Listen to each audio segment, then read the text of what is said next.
Shalom, puji Tuhan.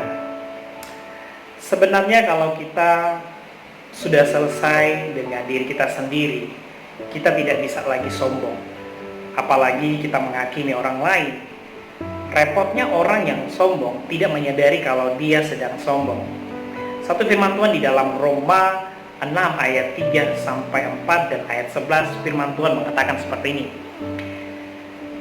Atau tidak tahukah kamu bahwa kita semua telah dibaptis dalam Kristus, telah mati di dalam kematiannya. Dengan demikian kita telah dikubur bersama-sama dengan Dia oleh baptisan dalam kematian, supaya sama seperti Kristus yang telah dibangkitkan di antara orang mati oleh kemuliaan Bapa, demikian juga kita akan hidup dalam hidup yang baru. Ayat 11, demikianlah hendaklah kamu memandangnya bahwa kamu telah mati bagi dosa, tetapi kamu hidup bagi Allah dalam Kristus Yesus. Kesombongan adalah penyakit yang tersembunyi. Dosa yang paling berbahaya di antara dosa-dosa lain. Mengapa? Karena kesombongan sering memburamkan penglihatan kita. Dia mengubahkan hal yang buruk dalam diri kita. Maka itu kesombongan adalah sesuatu yang sering menahan seseorang dari rasa membutuhkan seorang juru selamat. Tidak ada orang yang merasa dirinya sehat pergi mencari dokter. Kita tidak dapat melihat kesombongan tidak ada dalam hidup kita berdasarkan penilaian kita sendiri.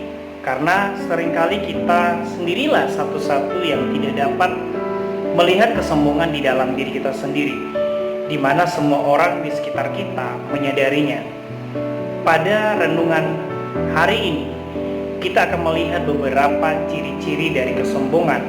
Saya meminta setiap dari kita untuk merendahkan hati kita dan berdoa kepada Tuhan agar Tuhan membukakan mata hati kita, agar setiap kesombongan yang kita miliki saat ini Tuhan hancurkan. Poin pertama, orang sombong fokus pada kesalahan orang lain. Pernahkah kita merasa bahwa diri kita lebih baik dari orang lain karena orang lain memiliki sebuah kebiasaan yang buruk atau kesalahan di dalam hidupnya yang tidak kita miliki? Jika iya, maka memungkinkan kita memiliki apa yang namanya kesombongan. Saya yakin bahwa setiap kita alami hal seperti ini. Untuk itu, Tuhan mengatakan bahwa hati manusia dari mulanya memanglah jahat. Namun, Tuhan memberikan kita roh dan hati yang baru, hati yang tidak sombong dan mau mengasihi. Maka itu Tuhan mengajak kita untuk mengikutinya, sehingga kita dapat diproses dalam hidup kita, sehingga kita dapat meninggalkan kesombongan-kesombongan lama kita dan menjadi orang-orang yang berbeda dari kebanyakan orang. Tuhan ingin kita hidup menggunakan lensanya Tuhan, kacamatanya Tuhan, supaya kita melihat kebaikan dalam orang lain dan menyadari akan kebutuhan kita sendiri akan kasih karunia Tuhan. Poin kedua, orang sombong selalu menghakimi. Satu firman Tuhan mengatakan seperti ini, janganlah kamu menghakimi supaya kamu tidak dihakimi. Pertama, saya mau menegaskan dan mau mengatakan seperti ini. Menghakimi berbeda dengan mengingatkan. Mengingatkan adalah ketika kita melihat ada sesuatu yang salah pada seseorang dan kita memberitahukan kepada orang itu dengan kasih demi kebaikan orang itu. Sedangkan menghakimi adalah ketika kita memandang kesalahan orang lain dengan perasaan jengkel atau dengan menganggap orang itu seorang yang berdosa.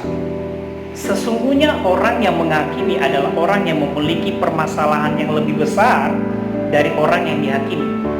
Jika kita menghakimi, berarti kita merasa kita lebih layak mendapatkan berkat Tuhan dibanding orang lain berdasarkan perbuatan kita dalam hidup kita.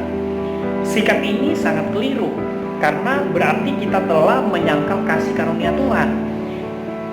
Tuhan mengatakan bahwa bukan hak kita untuk menghakimi orang lain akan kesalahan orang lain, tetapi sudah kewajiban kita untuk terus mengingatkan orang lain akan apa yang benar. Jadi, yang kita lakukan adalah mengingatkan orang lain untuk melakukan apa yang benar, bukan menghakimi kesalahannya. Poin ketiga, orang sombong lebih banyak berbicara dengan dirinya sendiri dibanding dengan Tuhan. Kesombongan seringkali masuk dalam hidup seseorang dan menutup telinga seseorang untuk mendengar suara Tuhan. Bagaimana kita dapat menutupi telinga kita dari suara Tuhan ketika kita menolak untuk membaca Alkitab bahkan mendengar firman Tuhan? Firman Tuhan di dalam Ibrani 4 ayat 12 mengatakan, sebab firman Allah hidup dan kuat, lebih tajam dari pedang bermata dua, mampu menusuk amat dalam sampai ke jiwa dan roh, sendi dan sumsum. Ia sanggup membedakan pertimbangan dan pikiran kita. Sesungguhnya Alkitab menjadi sumber daya yang Tuhan sediakan untuk membantu kita dalam mengidentifikasi dosa-dosa dalam diri kita. Namun permasalahannya masih banyak orang Kristen untuk menolak untuk membaca Alkitab bahkan mendengar firman Tuhan setiap hari, sehingga mereka kesulitan dalam menyadari dosa-dosa dalam hidupnya yang seharusnya mereka kalahkan.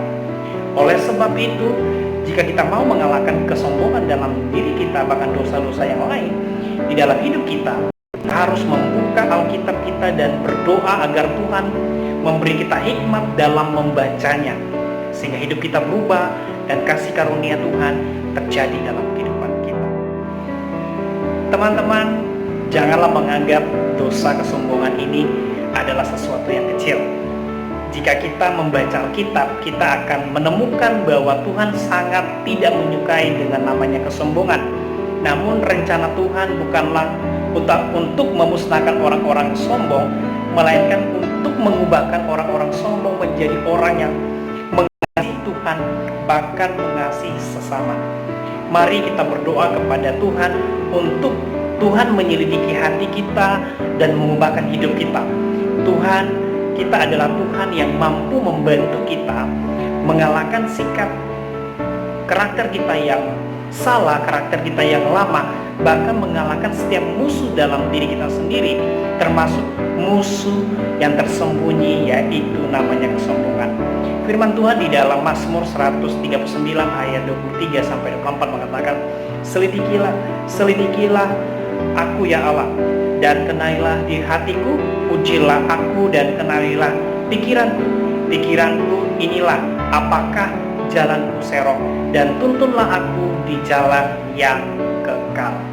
Tuhan Yesus memberkati kita semua. Shalom.